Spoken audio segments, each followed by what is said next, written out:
Hello to everyone who is in the aquarium hobby.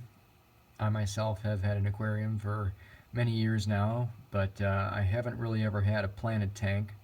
Not heavily planted anyways. I may have gotten a couple plants in the past years here or there, but it wasn't anything like an actual planted aquarium.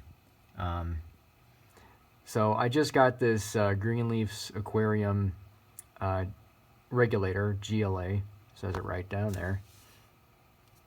And the CO2 tank, which is a 5-pound. I did not get that from GLA.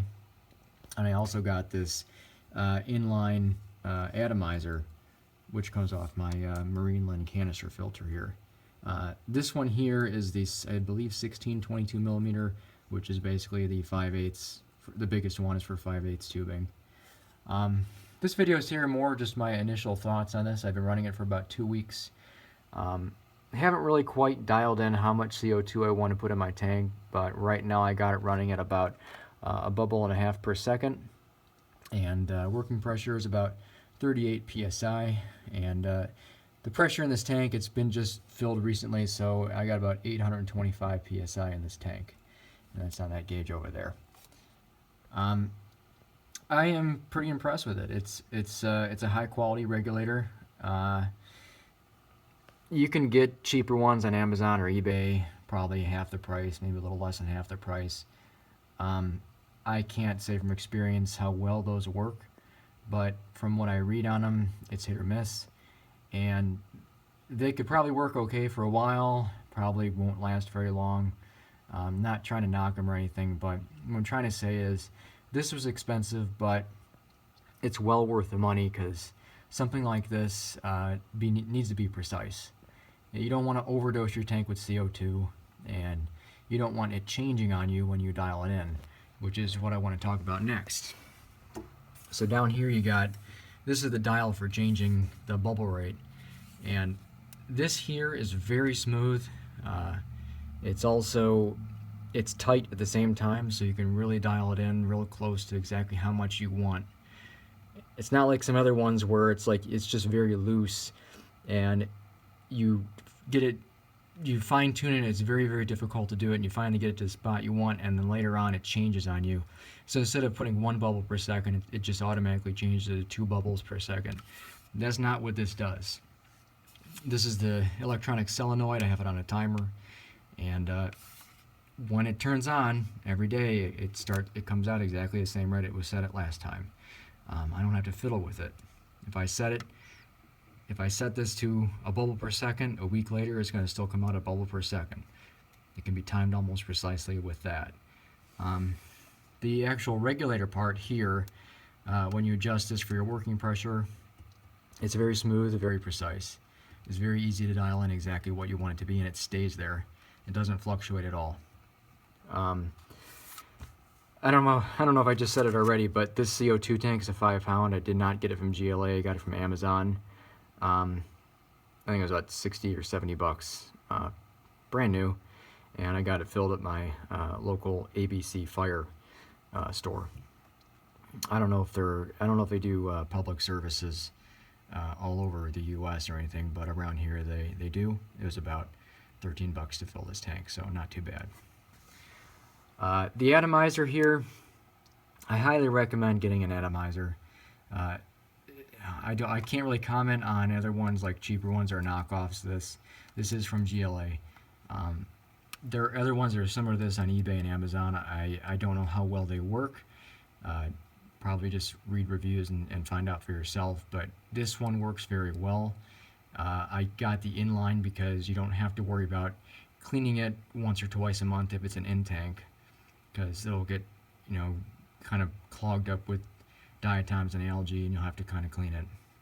This here, you don't have to worry about doing that. It's only about every 6 months you got to clean this, based on what I read, anyways. And apparently that's the truth.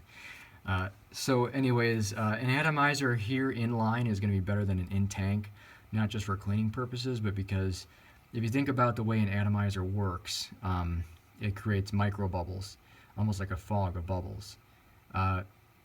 You can create better dissolution with CO2 into the water by using an inline, because as the water is flowing over this, the bubbles don't have a chance to collect on the surface and get potentially larger. So the bubbles are coming out small and they're being carried away as soon as they're being created, so it gives the potential for making them smaller, and then obviously more time to flow through the tubing and into the tank, which means that you're getting almost near 100% dissolution.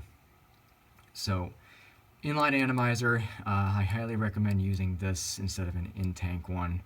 Plus there's less stuff in your tank, so there's really not anything bad to say about it.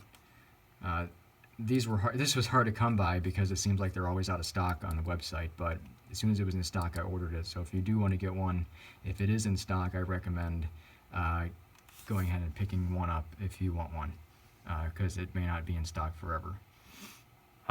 So I mean, that's really about all I can say about this right now.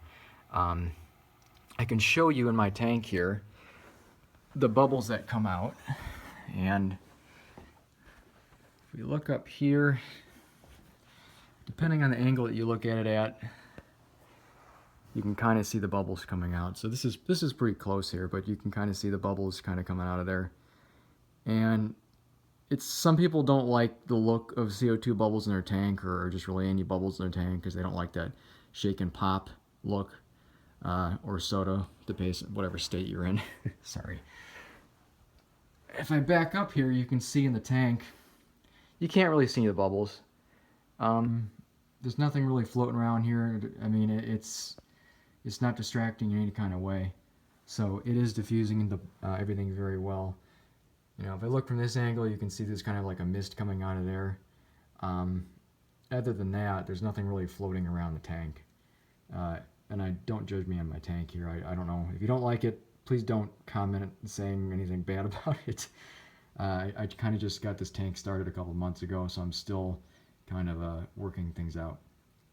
But anyways, I highly recommend GLA. It's expensive. If you can afford it, I would definitely recommend getting it, because if you get a cheap regulator, you're probably going to end up replacing it eventually anyway, so you might as well just invest the money into a good one. Plus, you will also have a resale value on it. So if you do get one and you don't like CO2 injection anymore, you can always sell it. And I can guarantee that if you do sell a high quality product like this, you're going to get a portion of your money back. To where if you try to sell perhaps a cheaper one, you're probably not going to get very much for it, if anybody wants to buy it at all. So anyways, thanks for watching. I just wanted to give my thoughts on the Green Leaf Aquarium Regulator and other parts. Oh yeah, I also wanted to just mention, when you get the regulator, you get the tubing with it. This is 5 feet, I think. I don't remember exactly, but you can find that out on the website. Has to be a CO2 tubing. You don't want to be using airline tubing, because these bubbles are coming out under the pressure that this is set at. So this is actually under about 38 psi, maybe a little less because it's actually being pushed through the ceramic cartridge in here. But I also decided to get, this is the check valve. You don't necessarily need it because it comes with a check valve. This bubble counter has it built in. But this here, if I disconnect something on this end, I don't got to worry about any water or anything flowing back up this way. That's the only reason why I got it. I also did get the brass Perma-Seal instead of the nylon. It was like $5. I don't see any reason why you wouldn't want to get that. You don't have to worry about replacing it. So that's just what I got. That's different than what you would normally get when you just get this kit. So this is about $10, $5 for the Perma-Seal in there, so extra $15. If you're already spending the money, why not? This is the LED light, obviously for the when you know, so you know when it's switched on. Not necessary, but it was like an additional $20 or $25. So, you know, if you got the money to do it, it's just a nice feature to have, and it's nice to see when it's actually on or off without having to look at anything else. You just see the light on, and you're good to go. All right, sorry, it's a little bit of a long video here, but if you are interested in buying one, I'd recommend it. Thanks.